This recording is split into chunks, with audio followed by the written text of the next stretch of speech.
Asia কাপে শিরোপার স্বপ্ন নিয়ে মাঠে নামলেও শেষ পর্যন্ত হতাশার চাদরেই ঢাকতে হলো বাংলাদেশকে। পাকিস্তানের বিপক্ষে ১১ রানের হারে বিদায় নিতে হলো তিনবারের রানার্স আপ দলকে। টুর্নামেন্ট জুড়ে যে জায়গায় সবচেয়ে বেশি ভুগতে হয়েছে তা হলো ব্যাটিং ইউনিট। সেই ভগ্নচিত্রের অন্যতম প্রতিচ্ছবি হয়ে উঠেছেন জাকের আলী অনিক। পাওয়ার হিটিংয়ের জন্য পরিচিত হলেও ৬ ম্যাচে খেলেছেন মোট ৬৬ বল। একটি ছক্কাও আসেনি তার ব্যাট থেকে। সীমিত আঘাতে মাত্র ৫টি চার মেরেছেন, আর সব মিলিয়ে সংগ্রহ মাত্র ৭১ রান। Strike rate ১০৭.৫৭। লিটন দাসের অনুপস্থিতিতে নেতৃত্ব ও উইকেট কিপিংয়ের বাড়তি দায়িত্ব কাঁধে নিয়েও আলো ছড়াতে পারেননি জাকের। স্যান্ডেলিনা সো, রূপচর্চায় আভিজাত্য।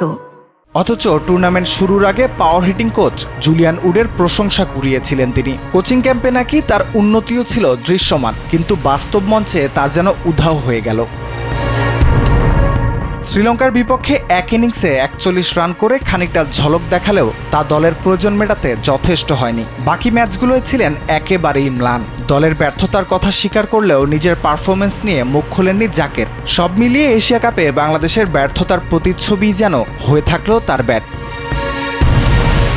শুধু এশিয়া কাপ না, টি-20 বিশ্বকাপেও ৪৬ বলে কোনো ছক্কা মারতে পারেননি জাকের। চ্যাম্পিয়ন্স ট্রফিতে ১৬৯ বল খেলে মেরেছেন মাত্র একটি ৬।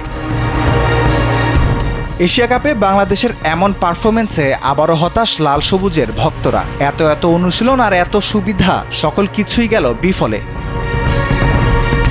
রাফিউল ইসলাম রাতুল, কালবেলা।